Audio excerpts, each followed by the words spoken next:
When Simran's father told her, be a tiger, it wasn't just a phrase. It was a survival call, a reminder to stand tall, to protect herself, and to refuse invisibility. Welcome to Middle Fingers Up. I'm your host, Kieran. That line, be a tiger, comes from Letters to Singapore, a novel by Kelly Kaur. She is a writer, a poet, an educator, a mother, and speaker whose work spans continents and generations. She's born in Singapore. Kelly came to Canada in 1985, earned her education from the University of Calgary, and has been teaching at Mount Royal University since the 90s. Her work captures the immigrant and, that women of color vibe with a rare combination of wit, depth, and my favorite, defiance. Her poem, A Singaporean's Love Affair, was chosen for the Lunar Codex. So what is that? Well, that's like literally having your work travel to the moon in a time capsule. How cool is that? In 2024, Kelly was named one of Canada's top 25 immigrants, and she's been recognized for her contributions to arts, culture, and education. I had the privilege of meeting Kelly at the South Asian Inspiration Awards here in Calgary, where we both received an award. Hers was in arts and culture. And honestly, from the moment I heard about her on stage, I just knew that I was going to have her on the podcast. And look, it happened. Here she is today on Middle Fingers Up. And here's why. Because her book, Letters to Singapore, if you haven't gotten it, please get it. It's an amazing book. It's not just a story about Simran. It's about generations of women who've had to build their own freedom from the inside out. And a lot of you know exactly what I mean when I say that. In today's conversation, we're going to talk about what it means to be a tiger, what freedom looks like when no one prepares you for it, and how immigrant women are rewriting their stories on their own terms. So if I could just kind of set up some context, lately we are hearing so many headlines about international students, how they're robbing the system, how they've driven up housing prices, how crime has increased because of them.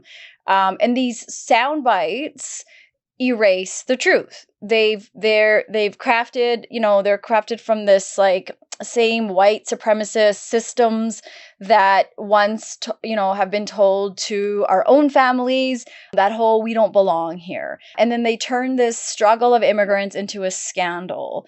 And what's missing is the humanity in all of this. And that these students are often working multiple jobs, sending money home, navigating new languages and trauma, trying to be the model minority, all while trying to earn a degree in systems that often are built to exploit them. And so what's equally painful is how some of us within our own communities, immigrants from our communities who came here decades ago, have forgotten what it feels like to survive, to be new, to be othered, to be blamed for everything. And we start echoing sort of these same voices that once silenced us. So when Kelly's line in her book, it really stood out to me was, I'm totally free and I don't know what to do with my freedom. I think about these young students that are here today going through such similar things as a character in the book that she wrote about. They're expected to be grateful.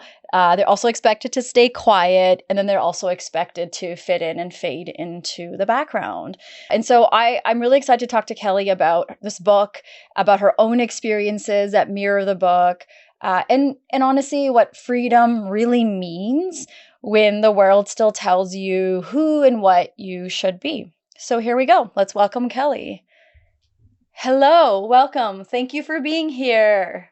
Hello, everyone. Thank you for having me. I'm really excited to begin. So, yes, So, Kelly, is there anything that you want to add to your introduction when I described who you were with all the hats you wear, or maybe something I missed that you want that's important to share about you? I I want to share the possibility that I've experienced in my life from first coming and not having a voice to having the voice not only in my books and things that have been published on beer cans, being done, dance on stage, going to the moon. And also, just recently in February and March, one of my bucket lists, I gave two TED Talks at Western University and McMaster. And every time I do any one of these things, it's my journey, it's for me. It's for me to say, you know what? I'm not going to be invisible and I'm not going to be quiet. So I love that. And thank you for the introduction. I love it. I still remember meeting you at the SIA Awards.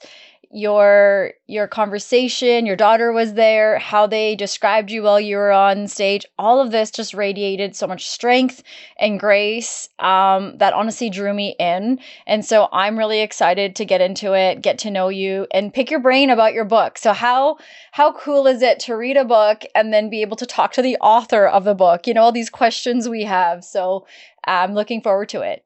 So Yes, I'm going to show my book. There yes, you please go. do. Please do. Awesome. And you know what? I always ask my guests to drop their plug at the end, but you showed the book. Why don't you share where can people find your book?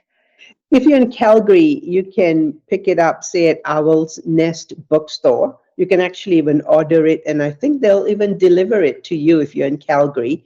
Otherwise, you can get a Kindle version or any of the bookshops in Calgary, even chapters. And worst case, write to me. I'll make sure that you get hold of the book either through the bookshops, bookstores, or through the publisher. Perfect. Thank you. Okay, so I want to break down. I don't want to give everything away for those that are going to read the book, but I do want to ask and start at the very beginning. I keep saying it's you, but the character's name is Simran. So Simran's father tells her to be a tiger. And I feel like that line, be a tiger, is sort of the heartbeat of your book, Letters to Singapore. For Simran, the character, it kind of becomes her armor, her identity. And so I'd love to ask, where did that image come from for you as a writer? And then what did you imagine it meant for Simran? I think it's very interesting because I'm a Kaur, which means princess, and we know Sing means lion. So then you have, those the princess is more feminine and she listens. So I like the idea of tiger. And one of the secret things is my father actually used to say that to me. He said, Yeah. like a tiger. So I plagiarized his words because it resonated with me. And also, I think that whole image of the power and the pouncing and the possibility. I just love that image for Simran and for anyone who wants to say, what do I do? And the option of choosing your spirit animal. So I think in the novel, Simran, the main protagonist, has so many challenges and she always has to figure out the way forward. And the way forward is to be a tiger or to sit back and do nothing. Yeah, I love that. That's good imagery too, like just jumping in, opportunities, not Yeah. having one foot in the door, like let's put both feet in and let's go for it and see what comes. And a lot of the stories she shares in this book, really that's like the bottom line is taking chances and going for it and having to learn as she goes because there's so much at the age of 20 she hadn't experienced it, especially immigrating from Singapore to Calgary at the time. Would you say there have been moments in your own life where you've had to be a tiger? All the time. I think that when I first came, I had to negotiate my way through life. So obviously, people will ask if Simran is me, if this book is about me. And what I can say as a new writer is that definitely the book has elements of things I know about in my life, about people, about stories I've heard. So what I did was to do what I know about writing, write about what you know, right? Mm. So I wanted it to be authentic. I wanted it to be real. So if I have the character of the father, then I've observed many fathers and I've taken bits and pieces and created some reality and some fiction. And that's what I'm enjoying now that I'm getting more confident about writing, about the role of our own lives and the role of fiction in creating what comes out. So therefore, if you ask me, is that my mom? Is that my sister? Is that my friend? They are all my moms and all my sisters and all our friends.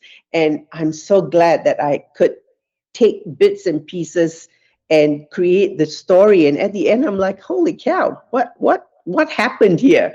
So I'm really glad when people say, I really like the mom. That's like my Italian Mm. mom. I'm like, what?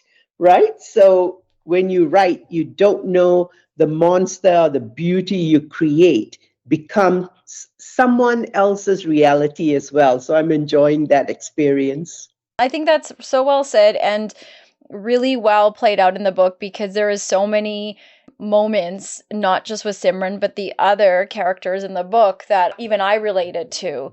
And whether my experience with my mom or my sister or a woman that I know that, suit fit the situation her sister was in, the loss that some of the characters went through. And I thought, oh, this is so I get it. I get it. And then it's really cool because you get to also, as someone reading your words, like not only is there relating to it, but also being able to connect. Okay, where does this fit now for me? Is this where I was? Is this where I am? And I really, really appreciated doing my own reflection. I was telling you before we started recording, I took a lot of notes that I was like, I want to circle back to this for myself. I want to circle back to this. So there's this moment when Simran says, I'm totally free and I don't know what to do with my freedom.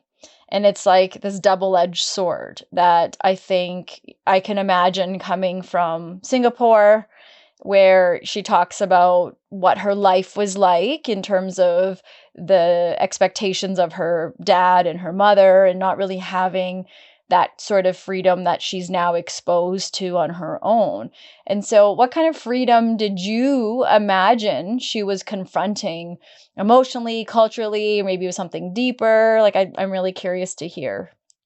I think it reflects on the different lives of women all around the world.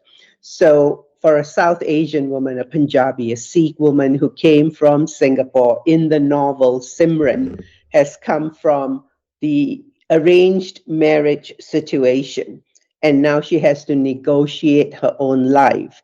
And she grew up in a very strict household where you're not given the way or the roadmap how to do it, Yeah. right? Things are decided for you, even your marriage. Things are told to you, you can do this, you cannot do that. So then to come to a country that represents freedom, so to speak, and to have to do that on your own is not as glorious as you may think it would be. It's frightening. You make many mistakes, as Simran makes those mistakes, even the smallest things, like how to talk to a man or how to walk on snow or what to buy, how to buy a coat. Yeah. So it becomes a story of an immigrant. And even today, when I wrote that in 1985 to 1988 time frame, I still see that today, where I have my students in my university classes and they say the same things. I'm alone. I don't know where to go. I miss my family. So I think the theme of loneliness and isolation and Mm. alienation remains the same for many of us. And then I have my Canadian friends who said, I grew up on the farm. I came from Saskatchewan. I felt the same feelings when I came to Calgary. So then I realized that it was not about South Asian or East Indians, it was about the concept of freedom. And I think people who are born with freedom forget what it means not to have freedom, whereas people who get it have to learn the path that can be wonderful, in the middle, or destructive. So I thought that was really interesting for Simran, the options and opportunities available to her that her mother and her sister did not have. And the contrast is startling at times. Yeah, that's so well said. What would you say to some of the young women, some of our immigrant mothers, grandmothers, to the women out there that still maybe feel that this freedom that they have is without a map and they're still navigating, figuring it out? What's one thing that you would share with them? I think it's very challenging, and one has to be careful what one says because that freedom is often confined by their culture and their family situation. So I know many people who are still in that same situation of Simran in 85, where their marriages are arranged for them and they cannot make their own decisions. They have to wear this, do that, go here, and go there. So the easy thing for all of us to say is just walk away, just Mm, leave. Why don't you defy? Why do you have to live with your family? Why do you have to listen to them? But that culture and expectations are so ingrained in you that it is part of who you are. And I still see it when I go back to Singapore every year and I see my friends, I see my family, I see my mom, and the things they say are so startling to me because I'm free now. I don't care. I rebelled. And even when they look at me, they say, "My goodness, you're just so tough, aren't you? You're like a man." And I think that's ironic, right? Because it's men that are granted the freedom hmm. automatically. So to people who are here, I think they need to, if they read the book, they can see what Simran chose for herself. So they have to carefully choose what is best for them, given the circumstances, and how to be happy and safe. Yeah. Yeah. I love that. And I think it, you talk about sort of these Western views and that whole individualistic approach that we in North America either grow up with or learn to live with. And what I hear you talking about is where the beauty of some of our cultures and some things that immigrants get to hold on to is that collective approach, which is okay, let's talk, let's connect, let's not lose sight of that. And I had so many interesting conversations with friends that would say, "Why are you complaining about this family member?" Right? Like, just never talk to them again. And you're like, no, like that's not how that works. And where they call it being enmeshed, and I don't know. I call it being sort of a collective. When you are part of a community that's had to survive, you have this kind of connection, and I appreciate it. As I get older, I've grown to really, really respect some of those views that we've come with. Now, there's things, of course, we can grow out of and reshape. And I think a lot of women and a lot of people today, the younger generation, is doing just that, which we'll talk about in a sec. But if we can shift, you talk about your students and them even today sharing some of their experiences, which Simran in 85 could relate to. And it's like, here we are in 2025 and we have similarities. Another thing that really hit hard for me was education and colonization. And there's this conversation that goes on in the book about not letting the professor colonize Simran, who's having some struggles and challenges when she hands in her papers and the results that she gets back and what she's being told by these professors. And you're a professor. So what do you think that meant for Simran in her academic journey? And what might that look like for students maybe today in spaces where we're still shaped by those Western ideals? I think that's very intriguing and challenging because at that time frame, when I wrote the novel, again, these were stories I had gleaned and heard and listened in the corridors of university life. But then when you see what's happening with the Me Too movement, Me Too movement about women being treated the way they were treated happened around that time frame.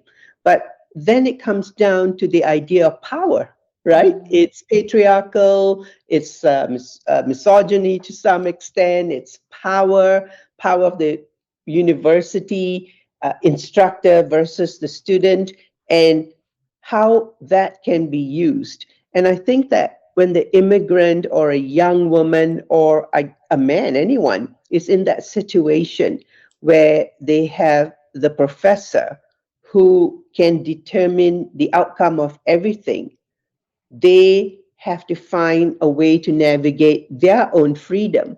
And Mm-hmm. 85 to 88, let me tell you, there were not many options and opportunities. And Simran tried. She went everywhere to get help. And it always came back to be quiet, don't say anything about it. But today, thankfully, I think that is slowly changing. But it's the theme of power and the irony of Simran getting the power because she's getting an education. And the way out of this is education. So I like that contradiction and that tension between the two. You mentioned power, and so another area where power was sort of highlighted was the writing about like our elder women, and something in there was said about, like the older women making younger women feel subservient. And that was a conversation, Simran, in a letter she was writing to a family member who was experiencing patriarchy at its thickest. Yes. And so I think, the conversation in there is like realizing how a lot of our elder women were once bullied by other women, and how patriarchy is so out there, and how quickly women get swept by it and again forget. And now the next generation Yes. is coming up, and it's like, well, now it's my turn to show you, right? and Yes. and and I'm gonna out myself. Like I have two boys, and I remember, like, I always wish I can circle back. When you grow and you're like, I wish I can go back and talk to those people when I didn't know then. But I remember telling coworkers when my boys were so little about the kind of mother-in-law I was going to be, because that's sort of the culture I grew up in, and I was going to be a tough mother-in-law. And it took my relationship and my, education, my understanding when my little brother got married, and sort of how much I've learned through from my sister-in-law. I help parent my brother. My sister and I sort of help parent him. So he's like our son. So this was my first sort of practice at what it would be like to be a sub mother-in-law, not to take the role from my mom, but as the older sister. And so much learning about, okay, we got to break some barriers here.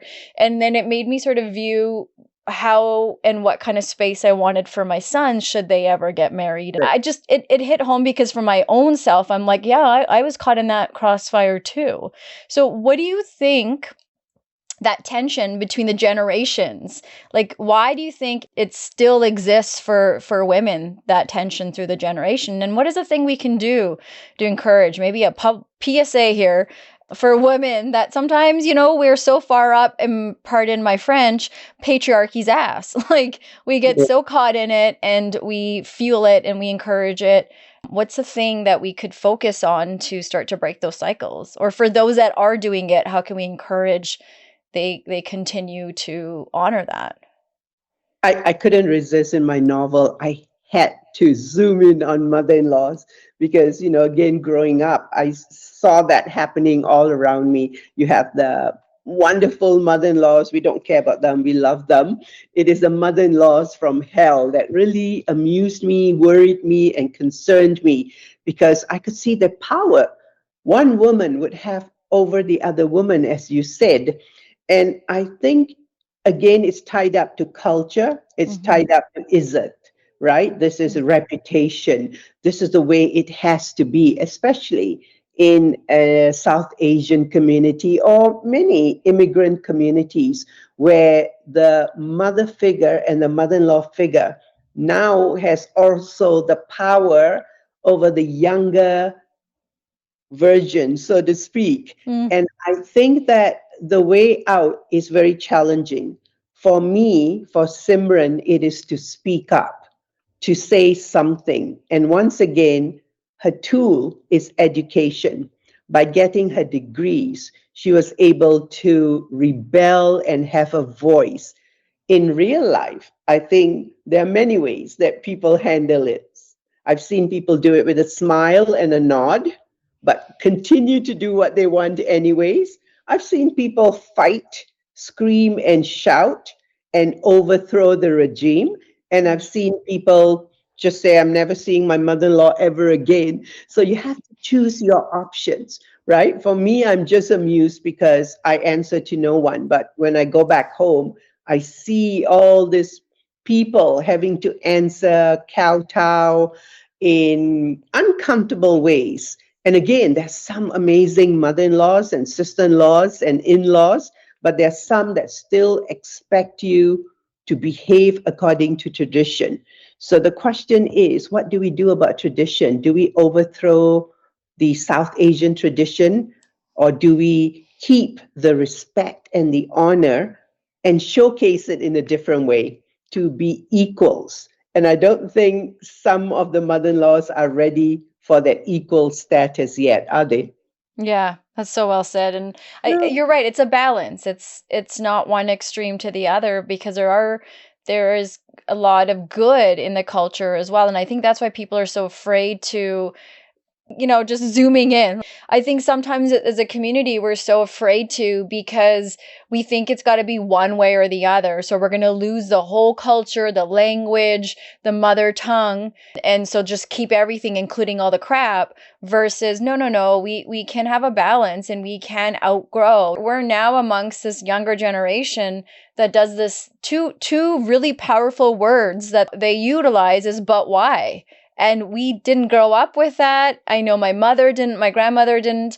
And so it's always so empowering to hear the but why. And I was telling a friend the other day, I'm like, I'm in this double-edged sword when you see cycles breaking with your own children. And some of it I'm learning this myself, and then I'm parenting.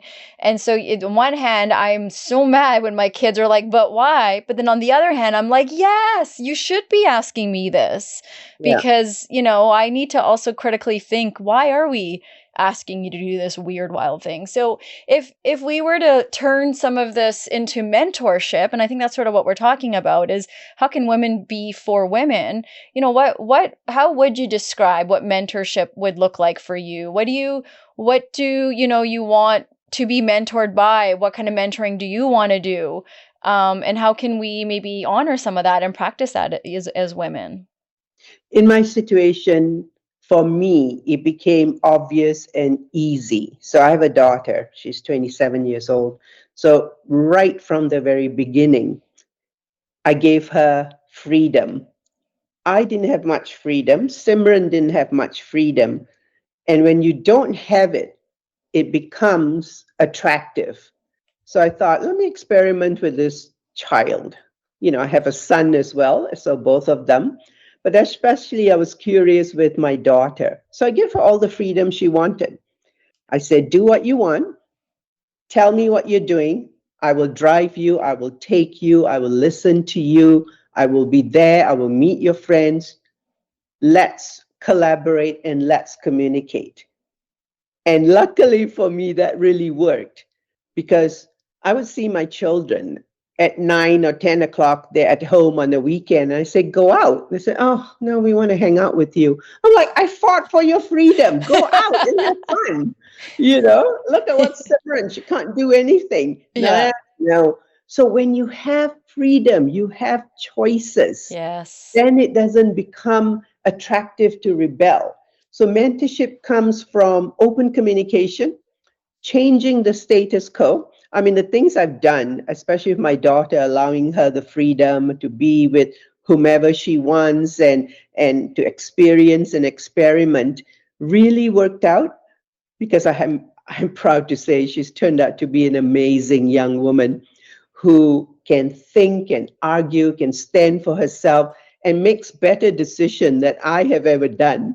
I go to her for advice and go, what Oh. should I do? And she's like, oh, Mom, let me tell you, I like this, I don't like this. So I think that mentorship comes when power becomes less about status and who has it in their hands, and it becomes a communication pattern. So try that. If you talk to someone older, an older woman, mother-in-law, mother, grandmother, you will feel the resistance immediately. If you say, I'm going to do this, I'm going to marry who I want, and based on their background and experience, they will say yes or over my dead body or something in between, right? So that is the experiment that I find is very interesting in immigrant families today as well. What I hear you saying is building bridges instead of hierarchies. Yeah. And I think, and you know, your daughter, like I said, I met her. She was at the SIA Awards, and you can, the way you speak about your relationship with her, I saw from her and I heard from her. She's like, my mom's my best friend.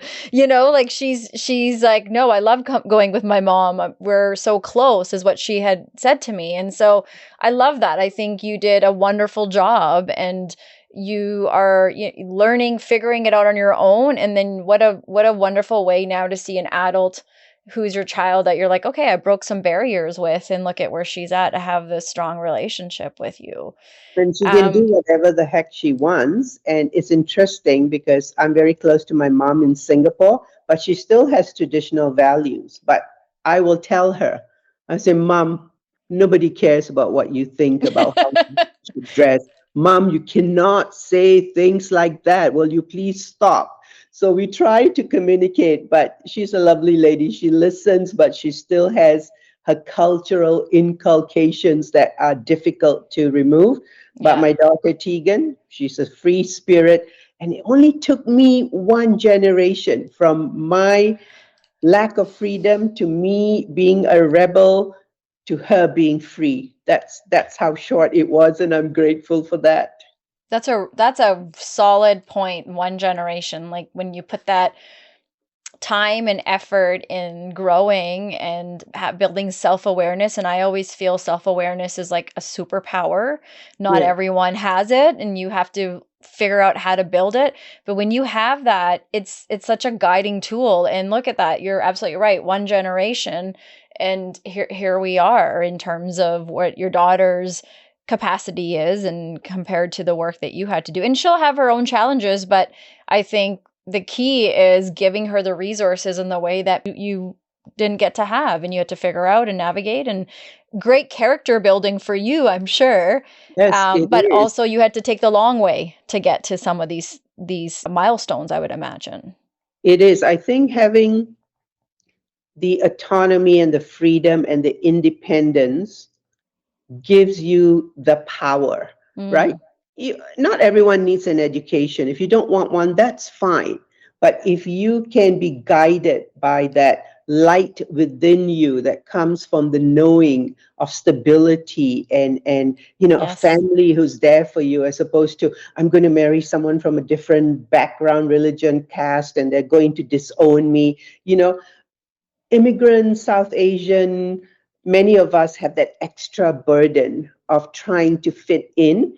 And I think when Simran left her comfortable cocoon and came to an uncomfortable, cold country, she had to find where she belonged. And I think that's a constant struggle for some of us, for many of us, for many immigrants, because there's always that sense of where do I fit in? Right? What's the right Yeah. thing to do? Who do I make happy? Yeah. And it's a choice. That's the key. Yeah. If Simran met an older version of herself, what do you think that conversation would sound like? I think that the Simran, without giving anything away, just the experiences she's gone through, I think based with her professors, for example. I mean, one choice is to quit and go back, Yeah. right? But if she powers on, I don't want to give stories away, Mm-hmm. and continues, then that builds courage and determination, right? So in families where you are protected, when you don't have to experience any of that, you're simply, being blown around in the wind. But when you make your own decisions, then I think the younger Simran looking at the older Simran would say, you get to choose wisely. And if you don't, it's okay, because it is from the mistakes that you're going to learn, and you're going to make many mistakes. By the end of the story, Simran says, like, I listen to no one, I follow my own instinct. That's kind of the message that she's sort of encompassing. As the author, how do you know, and how did you know she would be ready to say something like that?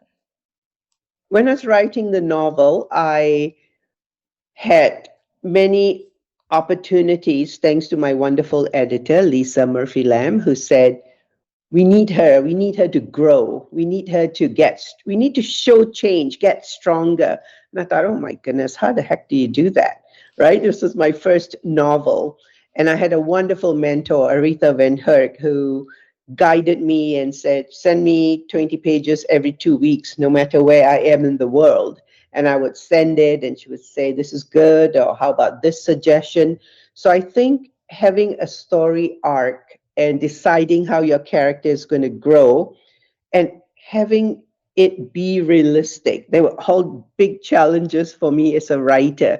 So when I put them in, I had to, I think it's the words that the characters say that will show.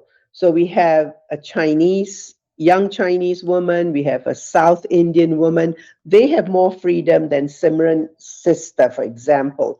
So how they articulate their present moment will then determine how they will become as they get older, right? So they are the change, they are the generation. I think in the book, the mother will remain the same.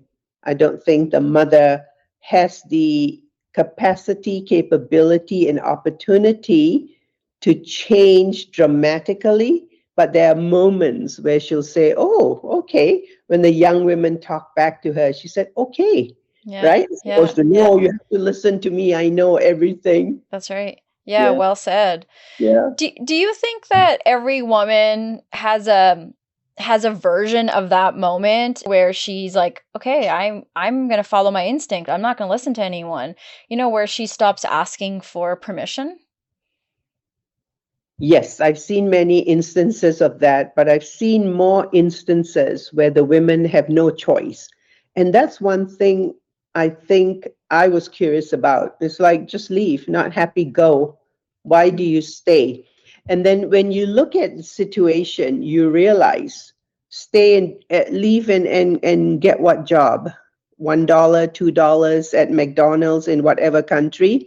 Fight and rebel and go where the society comes on you and punishes you. So I think that that is also a form of freedom. I think freedom can be subversive, right? You can stay and make changes.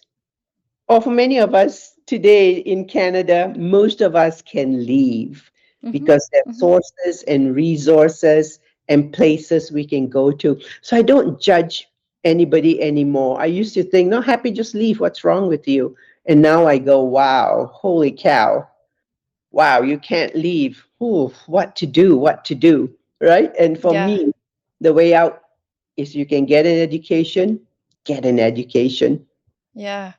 Yeah, I appreciate what you're saying, and I think that line of like I listen to no one and like I'm gonna trust my own instinct, that hit hard for me because I'm entering my mid 40s and I'm sort of starting this whole like perimenopause to menopause, and for us women it's the second time in our life where we go through such an extreme hormonal shift. So adolescence, that defiance, puberty first hits. And then in this mid sort of 45 to 60 range, we go through it again, but there's different, there's less grace, there's less understanding, there's a lot of impatience from partners.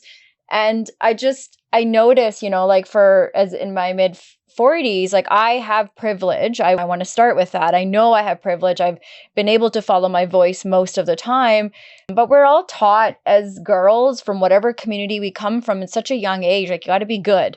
Listen to your Yes. mother, listen to the authority, then, be a good sister, daughter, student, employee, mother, wife.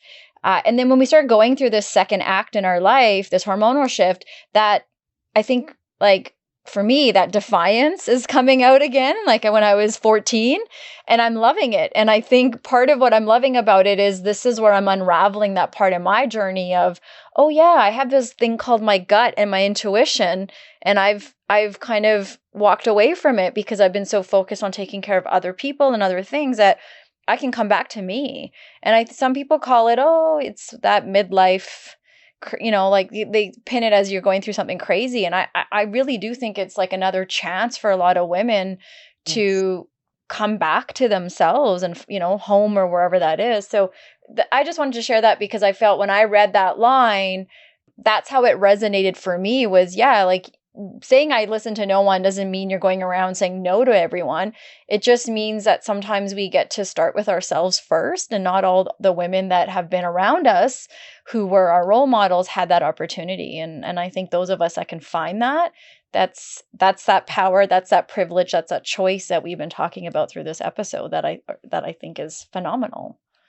Yeah, I think what's interesting in my novel Letters to Singapore, I wanted to showcase South Asian voices, because it's not often that we get to hear about someone who is trying to make a new life in Canada, Mm-hmm. traditional mother, her sister who is in an arranged marriage, her South Indian friend who has more freedom, and her Chinese friend. So these voices are the voices of the women who say yes, no, maybe, how come. And no matter what they do, life has expectations on them, right? They go through the experiences that are challenging. So I think having a voice is important, and how we use it and when we use it becomes so crucial and fun. It's fun, it's scary. Oh my And I gosh, see yes. the new generation, as you say, even your sons, no matter what gender you are, you have to find that voice to say, this is who I am. And it takes time.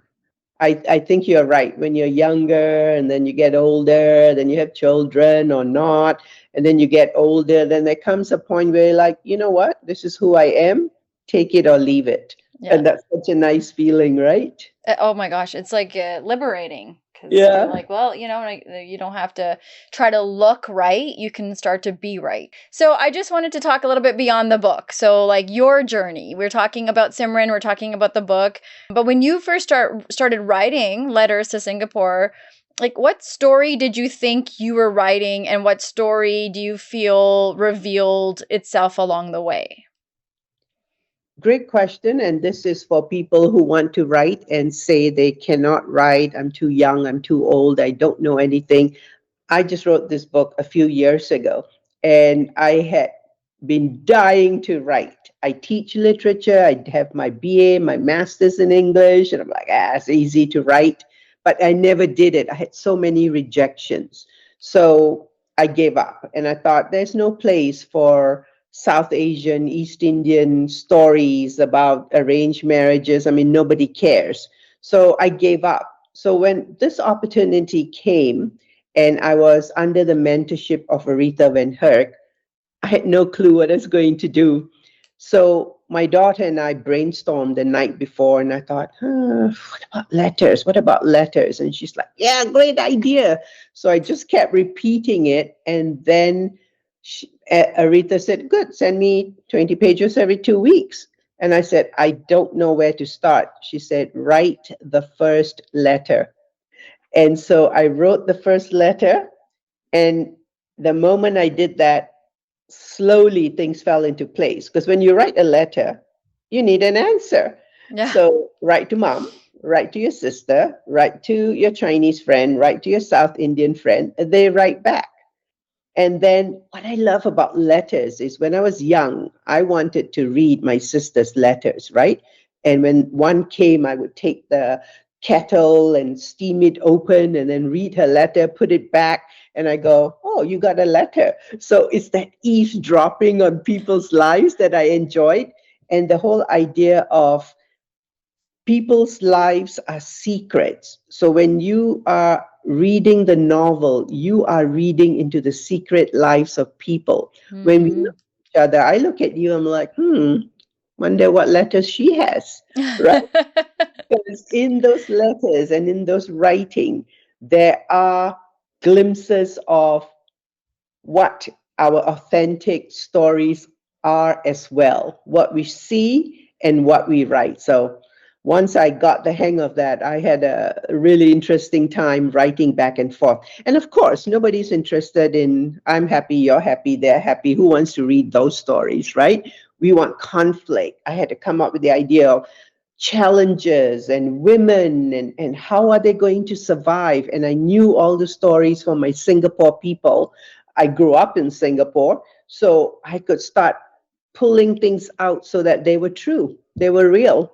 Yeah. And these stories are stories about women in cultures and societies that don't give them much freedom at times. Yeah, and I think it's interesting like how you said like we get to kind of like be a fly on the wall between Simran and these women she's writing to and from, and the conversation Simran's having with one of the women is very different than with the other women and the other. So it's like really authentic to the relationship she has with these people, and I think that was the really one of the wonderful things about it, because you're not reading the same. Simran's a different version of herself with these people. You know, who she is with her sister is going to be different than who she is with her mom. And I think we can all relate to that. How we are with our siblings or our friends is, you know, it's going to be different. And that was really, really nice. And it really carried out so, like, it was so crisp in how that carried out throughout. And I, like, my husband, we were on vacation when I was reading it. And a couple times he looked at me and he's like, "You just want to go back to the room and read your book." I'm like, "Yes, I'm dying to hear what the other person is going to say back to what, you know, this person sent." So it was because I wanted, yeah, it's like you're reading someone's diary almost, right? Yeah. And so it was really well done and creative in sharing this young woman's journey. And for you, what has writing this book sort of taught you? Maybe about, you know, coming home in some ways, or what it means, what it costs, how it changes with you, all those kinds of things. Like, what is a thing that stands out to you when you think of what did this book teach me? This book is my other favorite baby. It opened up possibilities again for me. First of all, I'm a writer. Writers don't like saying that or can't say it. So I can say I'm a writer. And I still have my doubts and I still wonder who's going to read it. And then I end up in the book club in England and you know, the 8 British women are talking about books and stories. And I think, what happened when I wrote my little book about Singapore and women and challenges? How the heck did it get to London? And I have another book club coming up next week, and women who want to talk to me about the writing process. And I think that's what we all need, Yeah. right? We Yeah. all need. So first of all, if you have a book, have a story to write, write. Don't worry about what's going to happen, right? Whatever your story is, it is your inner life unfolding onto the page. And whether it gets published or not, irrelevant. Just write. And the second thing is, because of this book and the fact that I did it, it gave me the courage to then write my children's book, Howdy I'm Sing Harry. And I have a poetry collection coming out next year with the University of Calgary Press. And I send things off and I take part in speeches and presentations, and each thing just is a Lego block of my confidence. And I'm Yeah. getting to the point where I'm like, you know what, Kelly, you don't answer to anyone. You can write, you can do this. Rejection is part of the writing world. Yeah. Rejection is lonely. But this one book that you wrote touched one person's heart. And that is the beauty and the joy that it brings to me. So I'm so grateful. Yeah. Any feedback from the book that stands out? I have, so when I was in London a couple of weeks ago, and we're from different worlds. right? These women who grew up in a different world, different freedom, but they could relate to so many themes. And some of them had children who married South Asian women, for example. And so they were bringing that into play. So it became a connecting connector thing that I didn't even expect. And they were talking about, it's not so different for us women. We expect this and patriarchal expectations. And so the themes become universal. Yeah. It's not just about Simran, who came from Singapore to Canada and is trying to survive. And I find that, my friend who said the mother is like my Italian mother, and I read and I cried because I miss my mom. And another one who said, I come from small town and I came to Calgary. I had the same exact experiences as Simran. I'm like, how can you? You're Canadian, you have all the freedom in the world. So Mm-hmm. it was a learning experience for me as well, who used to think, us, you, me, and the other. I think Yeah. we're so similar in so many ways. Yeah. And yeah, I know people really enjoy and they like the letter experience. They say they Yeah. can read it, put it away, come back, and some enjoy just the way the women were interacting. And I tried to put in all the issues that women face, which are the truth. I didn't have to make them up. I just remembered the stories and I go, that's going in about wealth and about relationships and about mother in laws and about fathers and daughters. And I think that's endearing to me and to people who read it. Someone is going to find something that goes, I know what you mean, right? Yeah. And that's Yeah. amazing to me.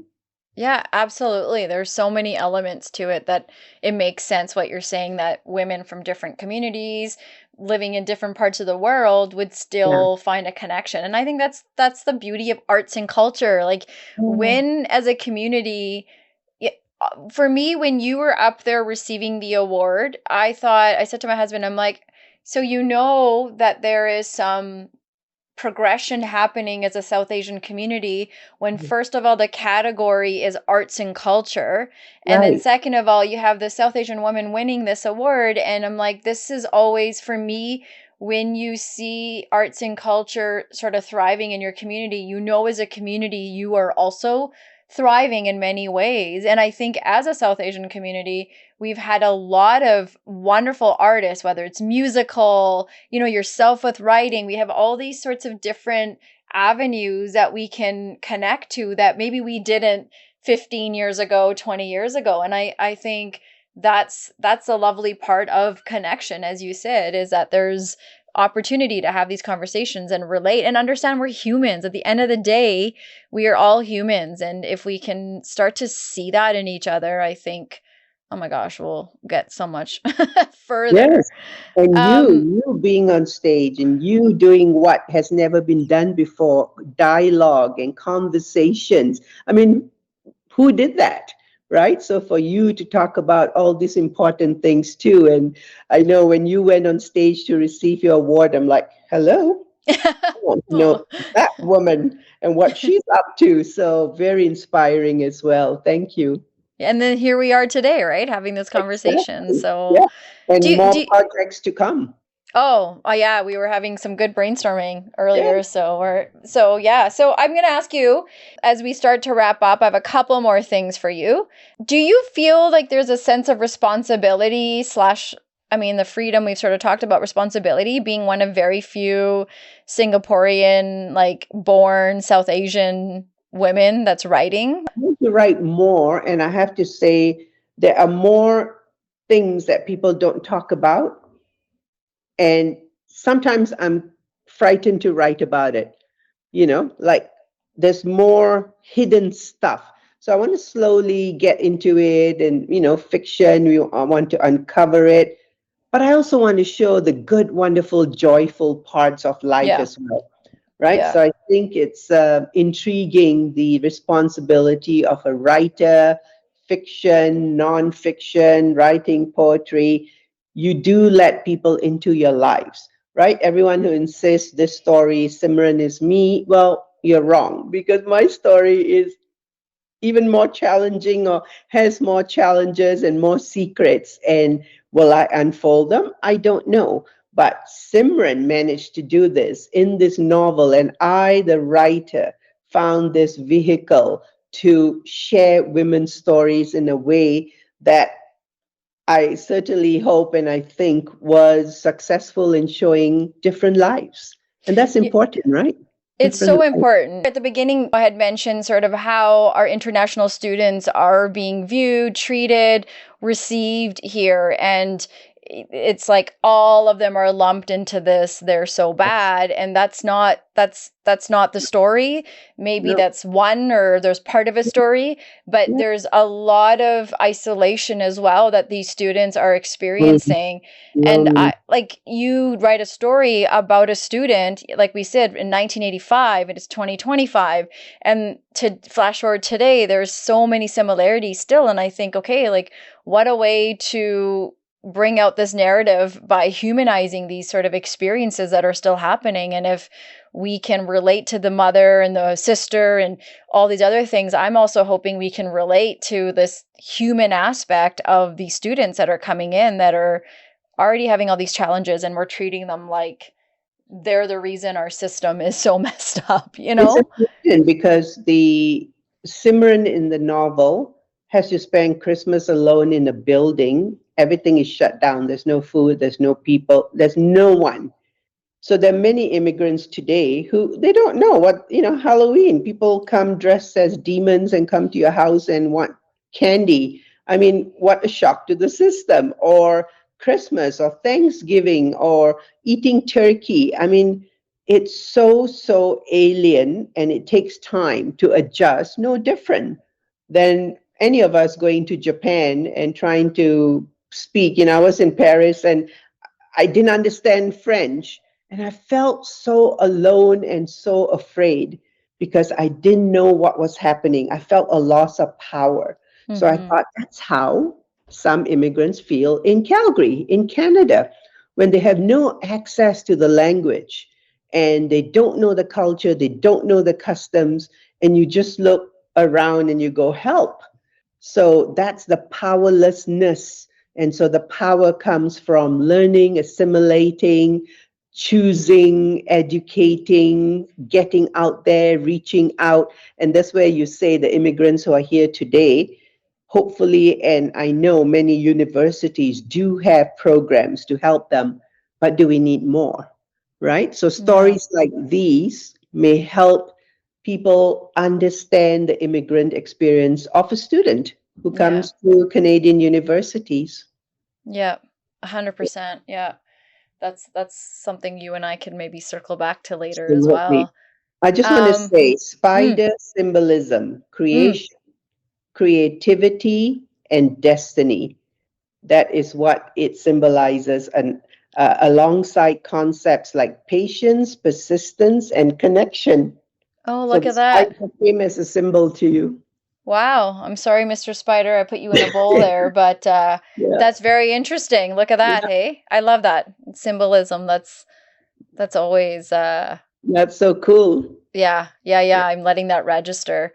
Yeah. And so before we wrap up, this is the part of the show where we ask, what do you want to put your middle fingers up to today? That is the name of our podcast. And middle fingers up to social issues, other issues. This isn't calling out, someone, but it is really about the things, the challenges and the struggles that maybe you want to highlight and put out there. And if there was something out there that you'd want to highlight, what would that thing be that you'd put your middle fingers up to? I think I would do it for and against the idea of racism and the challenging labels put on immigrants, to say that they come, they take. I think it's a two-way street. I think they come, they give, they have a relationship, they do a beautiful dance, and we need to honor and respect that, right? It's not a constant, why don't you go back to where you come from? And I think it's not as simple as that. It's you're here, I'm here, let's make the best of it. And to understand that when you say things that are insensitive or unfair, to stop and say, let's come to a place of understanding. Let's have a cup of tea. Let's talk. Let's listen to Kiran's podcast and see what people feel, what people think.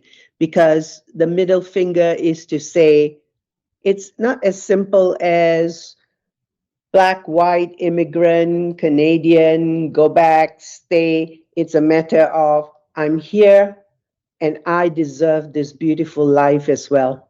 Mm-hmm. Mm. That's well said. Very well said. I appreciate that. One more time, if people want to find you, connect with you, you shared where we can get your book, but what about you? Is there a place people can connect with you? Yes, that'd be great. Connect with me on LinkedIn, Kelly Kaur, and I'm on Instagram, I think Kelly Kaur 3. And if you Google Kelly Kaur, you'll see some of the writing pieces I've done, and I'm at Mount Royal University. So get in touch with me. I would love to hear from you and share your ideas and impressions and expressions and your own writing. So I look forward to it. Thank you. I love that. And I will also have that written in the show notes for people so that they know where they can get in touch with you.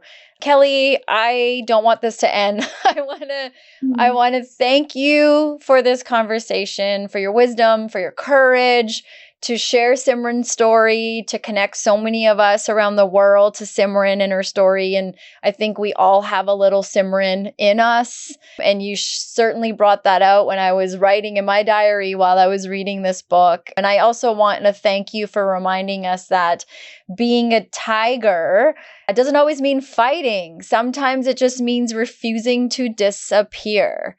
And that's something that really resonated with me in the book. So thank you so much.